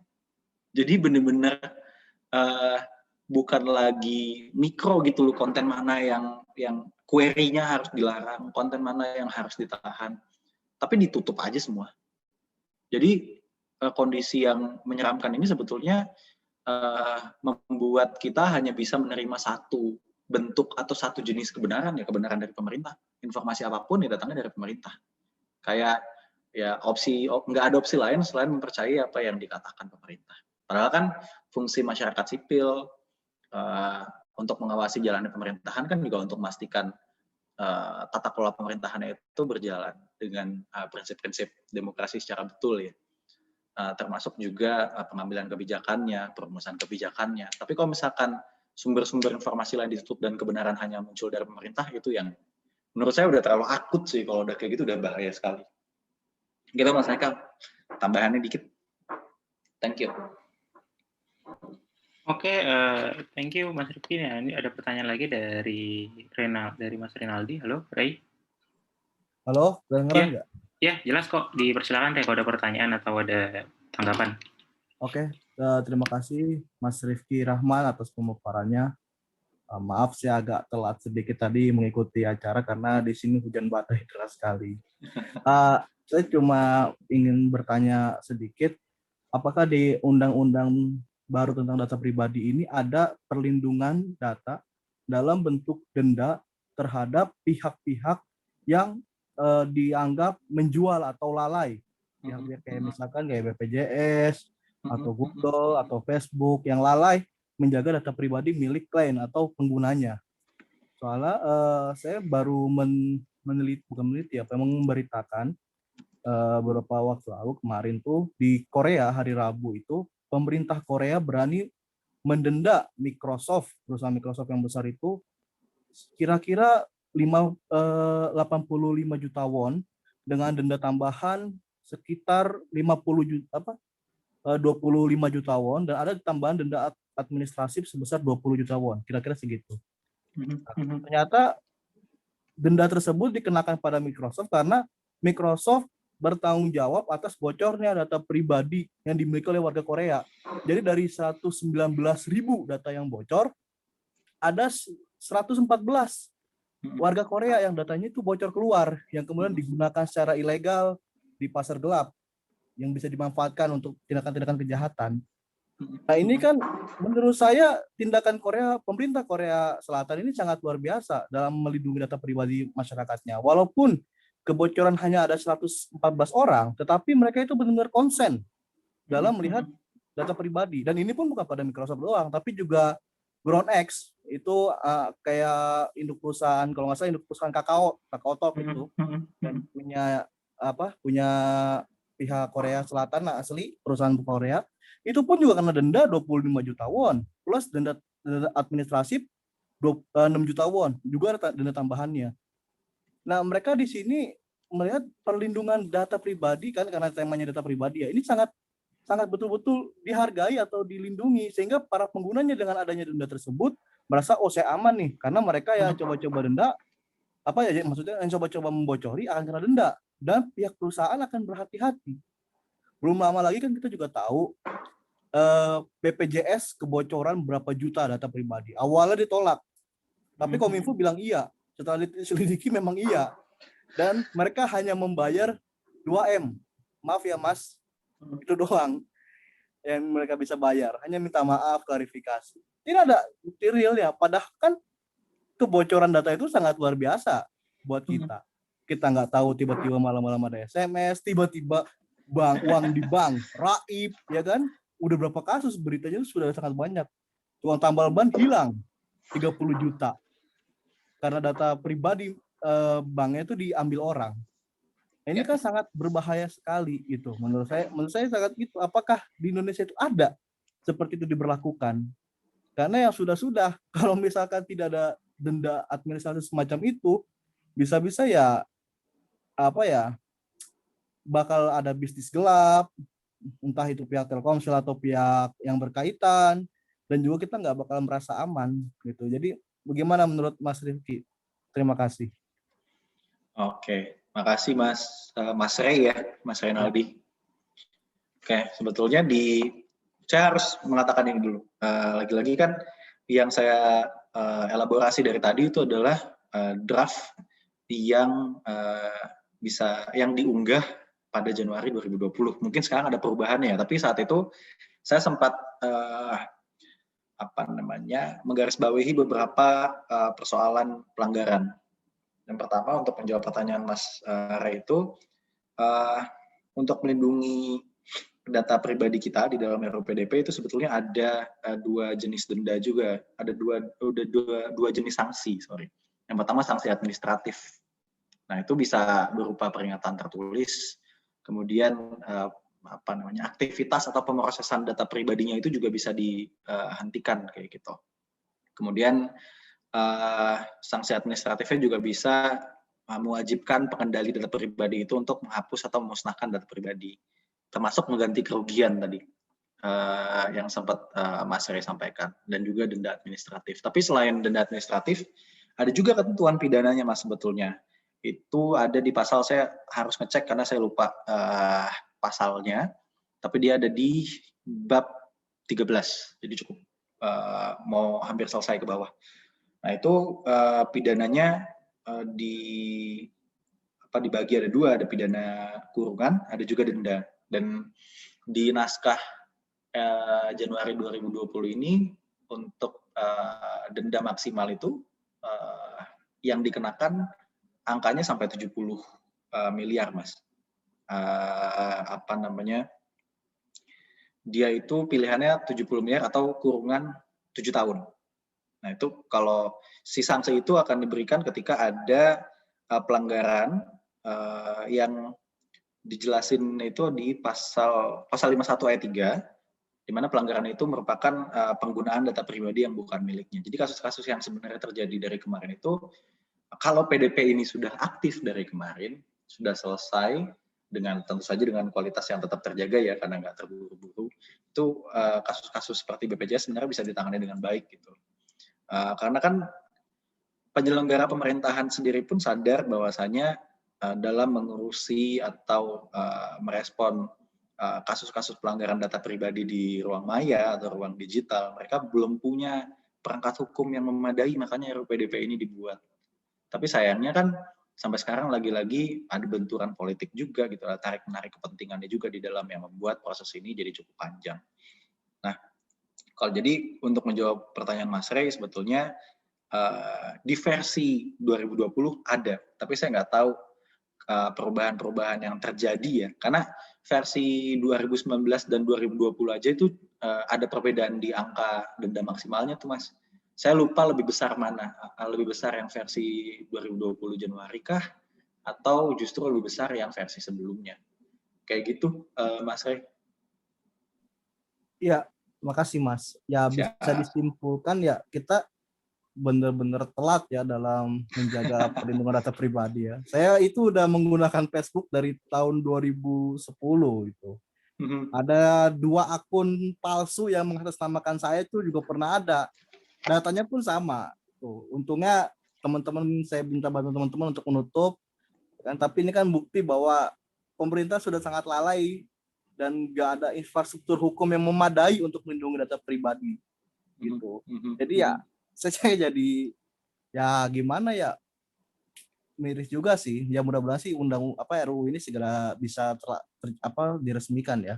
Soalnya kan yang beberapa yang lalu aja himbauan pemerintah atau para pengatur kebijakan cuma bilang ya jangan taruh data pribadi atau jangan terlalu hal yang penting-penting di Facebook. Jangan keluh kesahkan dirimu itu di Twitter. Ya bagaimana kita kan sudah menjadikan ruang media sosial itu sebagai ruang diri kita yang sudah masuk ke dunia internal kita. Kita nggak mungkin bisa lepas. Karena kita ngudumel ya tanpa sadar bahwa itu adalah kehidupan pribadi kita. Ya. Ya, terima kasih Bang ya. Makasih banyak Bang. Sama-sama Mas Rey. Tapi tambahan sedikit Mas. Memang saya setuju dengan statement Mas Rey tadi bahwa ruang digital itu memang sudah menjadi ranah pribadi kita somehow ya. Untuk derajat tertentu ya. Dan ini pun sebetulnya diamini juga oleh beberapa sektor lain. Saya lagi-lagi harus narik ke sektor kepemiluan ya, seperti contoh sebelumnya. Karena saya sempat ikut FGD waktu itu dengan Facebook, membahas soal narasi di media sosial. Dan di peraturan kepemiluan itu kan ada yang mensyaratkan ketika kita mendaftar untuk kampanye di media sosial, ada maksimal jumlah akun yang bisa didaftarkan untuk bisa mengampanyekan diri kita sebagai calon. Tapi kan kenyataannya saat atau di masa kampanye itu banyak akun-akun di luar yang didaftarkan yang juga melakukan kampanye. Nah dari situ sebetulnya ada satu obrolan di dalam FGD itu yang menyatakan bahwa ya yang namanya media sosial itu tempat yang memang riuh gitu. Sehingga model-model pengaturan yang melimitasi justru kontraproduktif gitu dengan nature-nya media sosial tadi. Sehingga harus ada pendekatan lain yang memang dilakukan untuk konteks pemilu. Begitu juga untuk konteks kebebasan berekspresi. Gitu. Nggak bisa serta-merta yang di-repress itu adalah hak kita untuk berekspresi. Karena bagaimanapun ketika misalkan kita ditutup akses kita di satu platform, kita punya opsi lain kayak gitu. Atau ketika di platform tersebut akun kita diambil, kita bisa bikin yang baru. Jadi memang itu memang masuk ke ranah behavior juga sih. Saya nggak bisa ngomong lebih jauh. Tapi secara umum kan memang nature media sosial yang begitu riuh itu memang nggak bisa di counter dengan cara atau dengan pendekatan monitoring, kemudian censorship, kemudian pembatasan. Itu nanti akan resistensinya justru akan lebih besar. Jadi bisa terakumulasi. Dan itu yang menurut saya menjadi pendekatan yang perlu diwaspadai utamanya oleh kepolisian juga sih. Karena kalau terus-menerus cara yang digunakan adalah monitor, kemudian memastikan tidak ada komentar yang berpotensi melanggar Undang-Undang ITE. Itu kan direct message-nya Virtual Police itu isinya itu. Ngasih tahu kalau misalkan kontennya Mas Ray ini berpotensi melanggar pasal sekian di Undang-Undang ITE, mohon diturunkan. Nanti ada peringatan kedua. Kalau peringatan 3 nggak ada, Mas dipanggil ke kantor. Kan itu pendekatan yang sama sekali meminggirkan pembacaan alternatif terhadap ruang digital ya. Karena dia kan nggak melulu harus dipandang sebagai satu arena yang harus diharmonisasikan gitu. Semua harus sama pendapatnya, semua harus mendukung pemerintah misalkan. Itu kan satu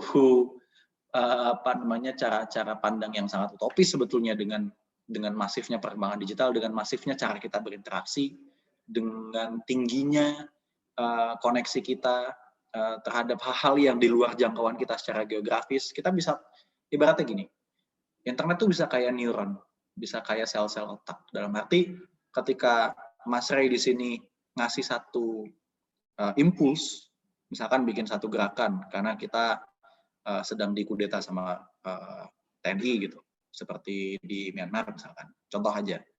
Nah, itu kan impuls yang Mas beri di ruang media sosial itu kan melintasi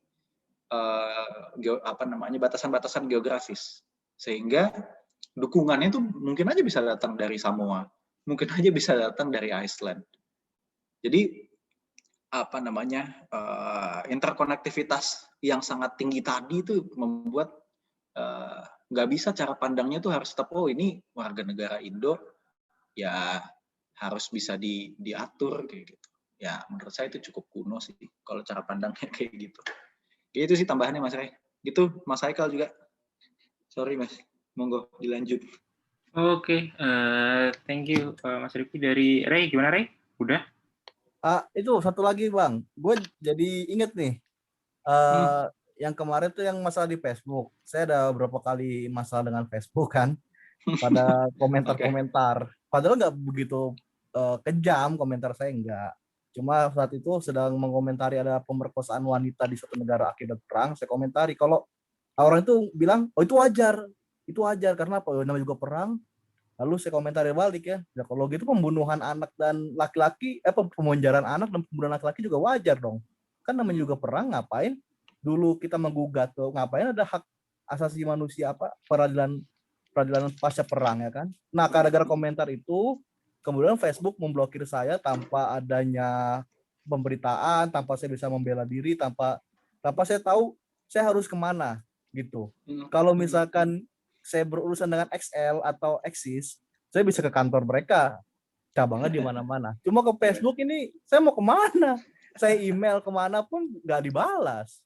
Ya kan, ini kan jadi masalah, padahal ini menurut saya lebih penting daripada kartu seluler, karena ini menyangkut ada kepentingan bisnis, ada kepentingan pribadi di sana. Kita mungkin bisa calling-callingan ketika HP kita mati, ya kan, kita bisa menggunakan laptop.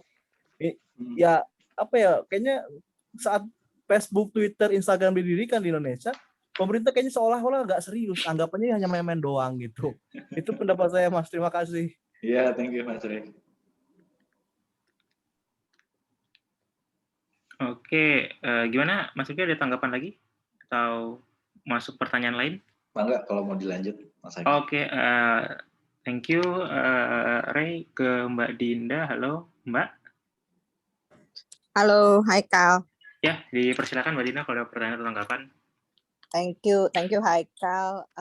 Juga Rifki tadi paparannya, dan tadi share juga dari Mbak Pinkan dan juga dari Ray dan pertanyaan teman-teman.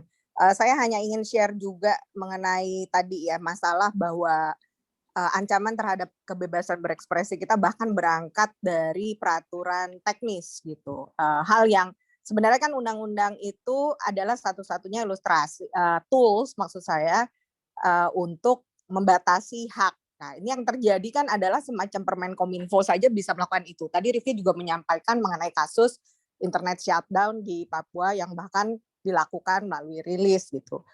Memang satu hal ya ketika PT UN memenangkan gugatan masyarakat sipil, tapi kita juga secara pahit harus mengakui bahwa negara masih menguasai arena kebebasan berekspresi kita ini dan juga data pribadi kita. Nah sebenarnya Suara Kebebasan juga kita pernah riset, saya dan Haikal juga melakukan riset soal itu terkait Permenkominfo soal penanganan konten negatif di internet ya, di situs-situs gitu. Dan memang permasalahannya itu juga sama gitu. Bukan berarti tidak ada mekanisme soal pembelaan, ada pemanggilan.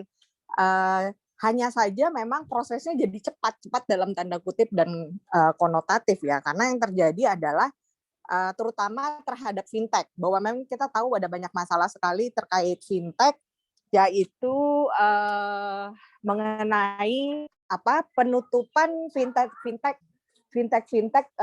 yang dianggap merugikan konsumen. Cuman kan masalahnya adalah ketika masalah itu semena-mena saja dilakukan oleh Kominfo ketika men-take down fintech gitu. Padahal ada urusan soal kebebasan berusaha juga di situ.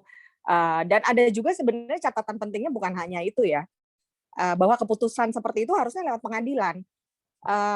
Nanti ini teaser aja sebenarnya karena studi TII juga mengangkat soal itu. Ada masalah soal pembagian wewenang dan tugas antara aparat, pemerintah, jaksa maupun pengadilan gitu. Bisa jadi kepolisian itu bukan hanya menentukan, tapi dia jadi menindaklanjuti, dan ini menjadi riuh gitu, menjadi membingungkan. Seharusnya itu ada keputusan pengadilan, tapi karena perspektif positivis yang dipegang oleh aparat hukum, jadi dia sendiri dengan perspektif HAM-nya yang lemah, membuat proses-proses untuk mengupayakan perlindungan terhadap kebebasan berekspresi ini menjadi terancam gitu. Dan itu temuan Suara Kebebasan juga terkait Permenkominfo nomor 19 tahun 2014 gitu. Sehingga memang di tengah 23 tahun reformasi dan harapan kita bahwa demokrasi kita akan semakin baik, dan tentu bukan proses semudah membalikan telapak tangan, ternyata semakin ke sini ancamannya semakin serius gitu. Bukan berarti melebih-lebihkan, saya sepakat dengan yang Rifki bilang tadi, karena presidennya juga sangat banyak, dan yang menyedihkan adalah selalu ada cantolan kebijakannya. Yang bermasalah adalah kebijakannya itu multitafsir, dan tadi yang temuan SafeNet juga sangat penting, bahwa ada relasi kuasa yang sedikit banyak sangat berdampak signifikan gitu ketika orang bersikap kritis terhadap pemerintah, tapi ya akhirnya dia harus dibungkam gitu, baik secara langsung maupun tidak langsung lewat proses hukum gitu. Dan ini menjadi concern yang cukup serius, dan saya sepakat bahwa ini harus disuarakan bersama-sama gitu oleh kita semua. Itu aja share dari saya. Teman-teman mungkin juga bisa menambah catatan juga di diskusi ini. Thank you. Oke, thank you Mbak Dinda untuk tanggapannya. Dari Rifki gimana, Rif? Ada tanggapan? Halo? Halo? Ya, Kak. Ya, gimana dari tanggapan Mbak Dinda tadi? Ada komentar atau tanggapan? Nggak ada, karena studinya kita kerja bareng juga, jadi yang disuarakan Mbak Dinda itu sama sebetulnya untuk studi yang dari TII. Oke. Ya teman-teman, mungkin kalau misalnya ada yang ingin bertanya atau ingin berkomentar, bisa lewat chat atau bisa raise hand, nanti akan saya berikan kesempatan untuk bertanya langsung kepada narasumber. Nah mungkin kalau misalnya gini, yang terkait tadi, slide pertama tadi ya, Rif, yang terkait dengan apa yang Undang-Undang 98 itu ya, kalau misalnya dari, ada nggak sih misalnya dari pihak-pihak tertentu, misalnya kayak organisasi masyarakat sipil atau dari mana gitu yang ingin misalnya ngajuin ke MK atau kemana yang memperluas termnya itu supaya juga mencakup nggak cuma fisik doang, yang fisik public sphere yang physical, tapi juga include yang digital juga gitu. Ini maksudnya kayak uji materi gitu ya, Kak? Upaya-upaya seperti itu. Sebenarnya saya belum ngecek sih catatannya ada atau tidak pihak-pihak yang melakukan uji materi ke MK terkait dengan persoalan UU 998, karena kalau misalkan di uji materi kan itu kan menyangkut ke persoalan hak-hak konstitusional ya, dan itu pengujiannya cukup panjang gitu. Selain itu juga harus dipertimbangkan juga posisi pemohonnya. Jadi posisi kita sebagai pemohon tuh seperti apa, dan kemudian yang dipersoalkan tuh frasa-frasa seperti apa. Bisa dilakukan mungkin ya, tapi kalau misalkan pertanyaan Haikal tadi kayaknya belum pernah dengar sih ada yang ngajuin uji materi ke MK soal ini. Oke, thank you. Ini mungkin karena udah masuk jam 9 ya, udah benar lagi jam 9, dan ini kayaknya nggak ada pertanyaan lagi yang masuk. Mungkin kalau dari Rifki nggak ada nggak keberatan, mungkin bisa kesimpulan atau closing statement, Rif, kira-kira gimana dari diskusi kita, dipersilahkan. Oke, sekali lagi saya mau mengucapkan terima kasih dulu kepada teman-teman SK karena sudah diundang untuk partisipasi di sini. Saya juga dapat banyak perspektif tadi dari beberapa partisipan, terima kasih. Kemudian saya harus kembali lagi ke catatan akhir saya tentang pentingnya kita sama-sama itu untuk mengawasi policy processes-nya, tidak hanya dari kalangan masyarakat sipil saja gitu. Jadi saluran-salurannya pun sebenarnya banyak gitu. Dalam konteks TII ya, sebagai lembaga riset kebijakan publik, kita kan menumbuhkan hal-hal itu tuh dalam bentuk diskusi publik. Kita bikin policy commentaries, bikin policy bulletin, bikin press release, bikin studi kebijakan. Tapi di luar itu sebetulnya teman-teman yang memang tidak memiliki asosiasi ke satu lembaga riset tertentu atau NGO atau lembaga advokasi tertentu tetap bisa dan punya hak kok untuk mempertanyakan banyak hal terkait dengan proses perumusan kebijakan, dan menurut saya itu yang justru akan menghidupi dan membawa Indonesia ke ke arah demokrasi yang lebih baik sih. Jadi sama-sama deh dijalaninnya untuk mengawasi proses-proses kebijakan ini. Thank you. Oke, thank you Rif, dan thank you teman-teman untuk diskusinya. Mungkin kalau nggak keberatan, kita biasanya di Suara Kebebasan, di diskusi webinar kita, sebelum tutup ada sesi foto bareng. Mungkin kalau ada yang nggak keberatan bisa nyalain kameranya, tapi kalau lagi nggak bisa ya nggak apa-apa juga. Oke.